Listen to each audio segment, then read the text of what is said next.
Hello! So it's that time of year again, and it wouldn't be complete without yet another Christmas game. So in this video, we're going to take a look at how a proof of concept program I wrote over 30 years ago became the inspiration for my new game, Santa's Present Drop 3. And then we'll get into the weeds a little to see how it works. Firstly, let's take a look at the game.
It's quite fast paced, as you can see. So, a little bit of history into these games of mine. In the first Santa's Present Drop, you had to help Santa deliver the presents down the chimneys without crashing into the buildings.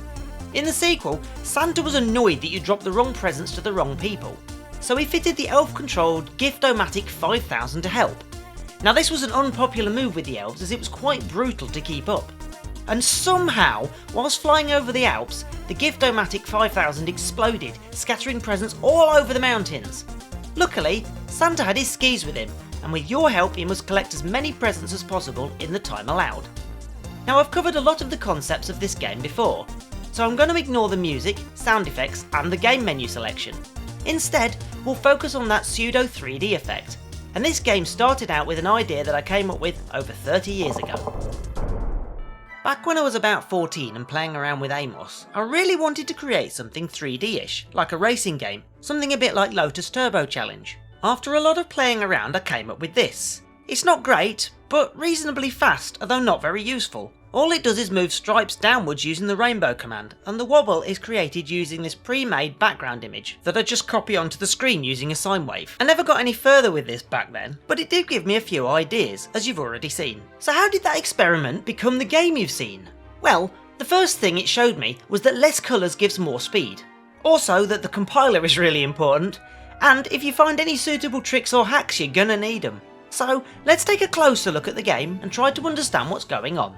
If you look more closely at the game screen, we can actually separate out what's going on into four main areas. The top part, well, that's the easy bit. It's a separate AMOS screen and creating something like this is fairly trivial. Plus, I've covered it before. Next up, the background mountains and trees, and if we include the background rainbow, that gives us 4 layers of parallax. Below that is the foreground animated road, which animates very fast. And finally, Santa and the presents to collect. Now this runs more or less okay on a standard Amiga 500, and this game's written in AMOS. I have to admit I wasn't sure this was possible when I started. So how did I do it? Well, let's start with the background layer. The background, as you probably guessed, ignoring the rainbow effect, is actually 3 images that are repeated. I'm sure your first thought for this is to use AMOS's dual playfield command, which would give you 2 layers. And sure, that's what I do. At least for the trees and the background mountains. But it doesn't solve everything. We can't scroll the foreground layer because then the road would scroll too. The background we can, but there's a mountain range missing. I also don't want to add another screen below the dual playfield layer because not only do I not want the horizontal black lines separating the screens to appear, but it would also render a line over the top of any overlapping sprites too. So, I've set up a dual playfield with the foreground and background layers using only 4 colours. Starting with the background layer, I've just drawn the mountains. These are drawn using colour too, and that's very important. Now the foreground mountains, well, this is copied using the AMOS screen copy command, and uses some maths to move it in such a way that it can take account of how much of the background has been offset. Now here's the clever part. This image being copied in from screen 2 is actually a 2-colour image, meaning it's only made up of a single bit plane. Copying this in won't affect the mountains drawn in colour 2, because they're in a separate bit plane. If this talk of bit planes is a little bit new to you, then I suggest you watch my video on my Trick or Treat game, links are in the video description. But there's one problem with this approach. The background, being plane 2, represents these binary states in our 4-colour image, and the foreground in plane 1 represents these binary states. Where these two overlap we get the value 3, or colour 3. Well, all of that seems great, but there's one condition we need to allow for. These mountains get moved up and down to simulate the hills in the game. Now as these mountains are moving up and down, what happens if they don't overlap each other? Well, where the foreground doesn't overlap the background, we end up with colour 1. Here's a little video clip of that happening in the game. So what do we do about it? Well, it's actually really simple. We cheat and simply make colour 1 the same as colour 3. This way, the problem simply vanishes. Now this single screen copy command is really quick, and being a single bit plane as well and not being the full height of the screen, that really helps. It's actually quite a small task for the hardware to achieve. So that's the background layer. What about the foreground? Well, let's start with the trees. These are actually drawn straight into plane 1 of the foreground layer. Nothing is ever going to be drawn here, so they will always only ever show colour 1. The darker grey background you can see below the trees is actually coming from the mountains in the background layer. Because this happens seamlessly, it doesn't affect the foreground layer in any way. One of the beauties of the dual playfield, because on the foreground layer, colour 0 is transparent. So at the top you see the mountains, we've got this lighter grey colour. Our colour 1 on the foreground layer is a slightly lighter grey. Those trees sure are easy, but what about the road stripes? Well, originally I drew them using a series of lines, but it was way too slow. So instead I created this procedure that drew 4 sets of lines at varying thicknesses as it went down the screen, and stored them in a 2-colour screen. Yes, I know it looks a bit like a weird barcode, but if I put these 4 pieces side by side you can see them better. I've stretched it vertically as well to make the pattern easier to see. Using screen copy, we can copy one of these onto the screen, cycling them, which gives the illusion of motion towards the person. Quite convincing, right? So what about the road? The first version of the road drawing code looked like this. Starting at 100 pixels down, the code would render 2 lines at once, and it used a special lookup array called fastCosBend to manage the bends in the road.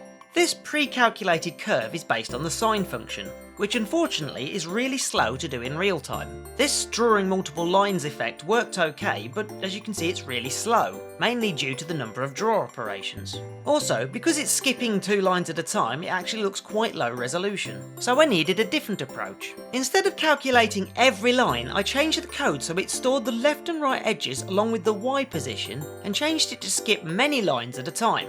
This gave approximately 6 or 7 rows. Now I know that sounds like an even lower resolution, but if I use the AMOS polygon command to draw that area, we end up with a road-like surface at mostly the right shape. Not only does this draw much faster, but the edges are much smoother too. It's a shame AMOS doesn't allow you to perform the polygon command with a dynamic number of parameters. If it did, then I wouldn't need all this craziness, and maybe I could just pass it an array or something. You may also be wondering why I stopped at 7 points. Well, that really long line is the absolute maximum length of a line that AMOS allows you to have. Now the last missing part of the puzzle is how we draw that but keep the stripes that we've already drawn. And the answer lies in a special command in the Turbo Plus extension that allows us to take advantage of the plane magic again. This set plane commands restricts drawing operations to the plane bit mask provided, and if we draw with colour 2 and tell it that it's only allowed to write to plane 2, then it won't interfere with our stripes. So going back to what we've drawn so far, and then adding our road into plane 2, we get this crazy pattern. Like the mountains, the background being colour 0 and 1, when mixed with the foreground we get 4 colours, and if we set the colour palette correctly, we get the road result you've seen in the game. So that's the background, and well, I guess it's not a road and it's more of a snowy path. Now some people might say these bitplane techniques are a little bit hacky, but you've got to work with what you've got, right? Now, both screens being 4 colours only, and just greys, doesn't leave any colours for drawing Santa, the presents or any of the other bonuses. So instead, we'll use some hardware sprites. As I've shown in previous videos, the Amiga has a limit of 8 3-colour 16 pixel wide hardware sprites, or you can have 4 16-colour sprites, or combinations of them. Whilst restricted to 16 pixels wide, the height doesn't matter as much. Using special tricks you can display more, and AMOS can help with this, but it's not suitable for what we want to do because of the way the colour palette is assigned. Each pair of sprites share the same 4 colours. The first colour for each pair is actually transparent. This basically gives us another 9 colours to play with. and spread across all the sprites we get quite a selection. The presents only use 2 colours each, meaning we get quite a few different combinations. We can also show 2 at a time per pair and have them still look different. Now these images all use 3 colours, however each one has a different set of 3 colours. So these will need to exclusively use one of the sprite pairs when shown. The Santa sprite is actually 32 pixels wide, so we'll actually use 2 sprites to display it. And this is fine because being a pair they'll both share the same colours. Finally, the tree and the snowman use 3 colours each, and they're 32 pixels wide as well, so when these are shown they will exclusively have to use 2 sprites too. Given all of this, and ignoring Santa, who will draw using sprite 0 and 1, out of these sprites, only one set of these can be shown at a time, and we'll put these into sprite 2 and 3. We could also use this to show 2 extra presents. To use all of these, they'll need flattening into a 4 colour palette, and when we use them, we can dynamically change the colour palette for that sprite. Now, as we're all well aware, and no disrespect to the original authors, AMOS has a few bugs, and this time it's not the compiler, or at least not yet. Dual playfield can be problematic enough, but in this setup, if I use sprite 7, it intermittently works and flickers. It's actually quite hard to spot, but if you look closer, every now and then, just for a frame or two, you can see a present appear, and that's most likely sprite 7. Sadly, I couldn't find any way around this, so I've had to completely write off sprite 7 altogether. Another issue I found related to the dual playfield command. Originally, I wanted to have the background twice as wide to make the parallax repeat less. Well, that works with the background being 640 pixels wide, as long as the foreground's 352. If I change the foreground to 320, we get this ridiculous mess in the background. Changing the background to 320 to match, and the problem goes away again. It's funny how these limitations were never mentioned in the manual. I figured out that you're not really paying that much attention to the background anyway, so it doesn't really matter that much. Back to the game? Well, animating the presents down the screen was actually really simple. I split the road into 5 lines, or lanes as I've called them in the code. I then created this procedure to work out the X position of a sprite based on its Y position. However, the Y position needs the same acceleration as the floor so that it appears to move at the same speed. So while generating the floor pattern, I simply created a lookup table that will give me the Y position of each frame as the sprite moves down the screen.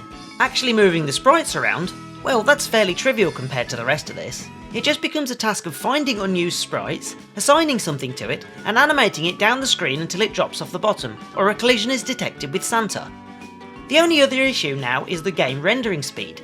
This game needs to run the same speed regardless of what computer it's running on.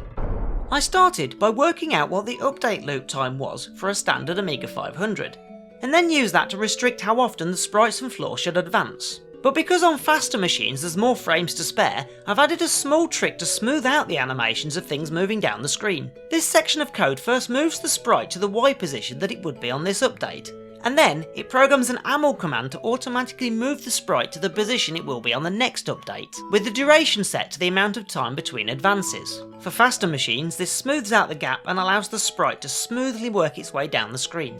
So that's more or less it. And there's quite a lot I haven't covered, but don't worry because the full source code is included with the game. There was also the usual barrage of weird compiler problems.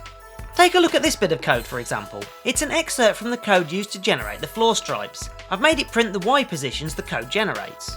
Now watch what happens when I compile it. The first 2 numbers are now negative, and I'll overlay the original results so you can see the difference. I don't know why this happens, but it really shouldn't. I think for an AMOS game it isn't too bad. Here it's quite short, but it's actually quite addictive.